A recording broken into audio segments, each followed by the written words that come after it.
There's a point in Miju Games' sci-fi survival crafting title, The Planet Crafter, where everything feels like it's smooth sailing. You built several heaters, pumped up the O2 supply, gotten a few tier 2 drills running, and constructed a decent range of wind turbines and solar panels. The sky turns blue and clouds begin to form on the planet. You even launch a few satellites into the sky. Life is good, right? However, you suddenly see the requirements for melting the ice dotting your world. How much heat do you need? Suddenly, it becomes a push to gain that oh-so-essential osmium for crafting higher-tier upgrades and new tools. That moment occurs several times throughout a playthrough. You go from mining a few materials and increasing the amount of pressure, heat, oxygen, and electricity to constructing monstrous staircases to surmount cliffs, jetpacks to zoom around the map, grass spreaders to increase the biomass on the surface, a biolab to grow bacteria, and calling down enough meteors like there's no tomorrow. It's a simple yet addictive loop, and though it could use some improvements, not to mention a few quality of life features, the Planet Crafter is a very good time sink for survival crafting fans.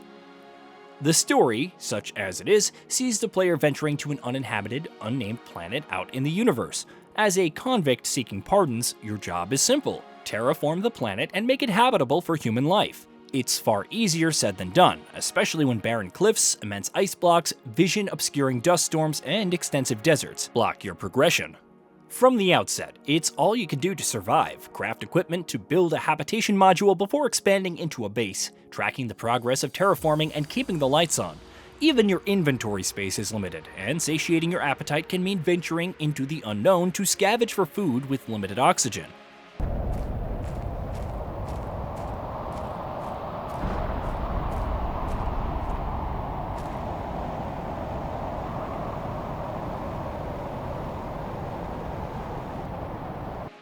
Thankfully, you can customize the difficulty of the experience right off the bat, from choosing whether you drop all of your items on dying to whether the save file gets deleted. Certain starting points on the map, which are handcrafted as opposed to a procedurally generated world like No Man's Sky, also make for more challenging starts. However, if you want to make it so that your oxygen doesn't deplete as fast and exploration thus becomes less stressful, go right ahead. I've always been a fan of customization like this, especially with options to unlock all blueprints, randomize all ores, unlock ore extractors immediately, or free build. Conversely, if you want a tough survival experience where the terraforming progress is at a snail's pace and power consumption is out of control, then you can do that.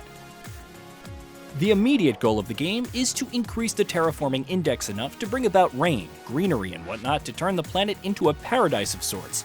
There are some plot bits, like other individuals also crash landing and trying their level best to survive before biting the dust, and your one ally provides random tips now and again.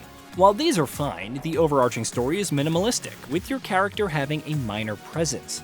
Not that it's the worst thing in a survival sandbox like this, but those expecting a narrative on the level of Subnautica or its sequel will be disappointed. Otherwise, the gameplay will look very familiar. Gather materials, usually by mining, store them, and then craft all kinds of things. As your terraforming index increases, additional blueprints are unlocked, and you can even discover chips that decode into upgrades. Loot containers dot the planet, providing materials and some essential items to help speed the process up. It's a continuous process, and when you think it's all figured out, the Planet Crafter just tosses some interesting curveballs like drone stations, machine optimizers for boosting other structures, biodomes, aquariums, and much more. Some downtime can occur, especially as you're scrounging for materials, combining multiple iridium ores for one measly iridium rod, or trying to balance power generations with everything else. Yet it doesn't feel monotonous as new areas opened up and resources become available to match the ever-increasing terraforming index. You'll explore derelict wrecks, underground habitation modules, and more, deconstructing debris and learning more about the world.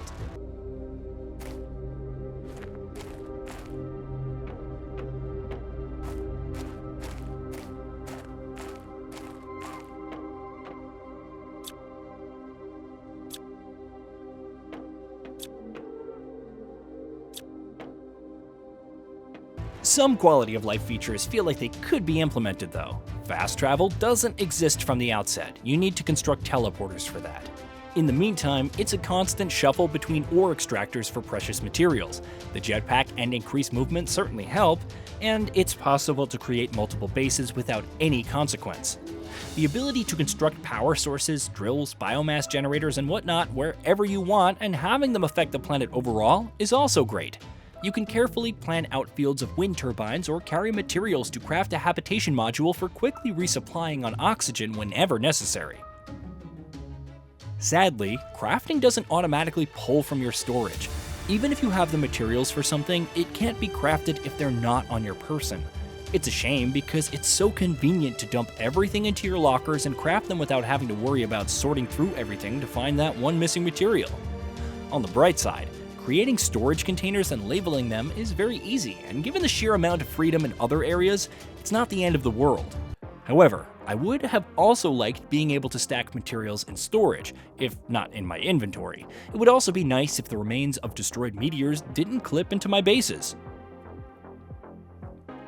Probably the only other criticism is that the planet crafter can feel a little barren at times, which is understandable given the state of the planet. However, it's also very much the game's motif. Much of the excitement lies in exploring, revisiting key locations to see what materials they might hold based on your terraforming index, and not falling to your death. Even without reaching the endgame or trying out multiplayer, there's enough content to keep one busy. While it would have been nice to have additional maps, I'm interested to see how Miju Games builds on the current one. As the planet becomes more vibrant, the visual fidelity looks incredible. It already runs very well on maximum settings without any bit of slowdown, even with rain and meteors pouring down on the surface. The music is also well done, conveying a sense of isolation, calm, and tension, depending on the situation, but never feeling too overdone. Having recently left early access, the Planet Crafter is an engaging and addictive sci-fi sandbox experience. Though it's not necessarily the most story-intensive experience and could use some tweaks in quality of life, there's enjoyment in watching your planet slowly but surely change in real time. Of course, the sheer dopamine of watching the terraforming index rise higher and higher and unlocking more blueprints is great, even as you wonder what unknown material the game will throw at you next.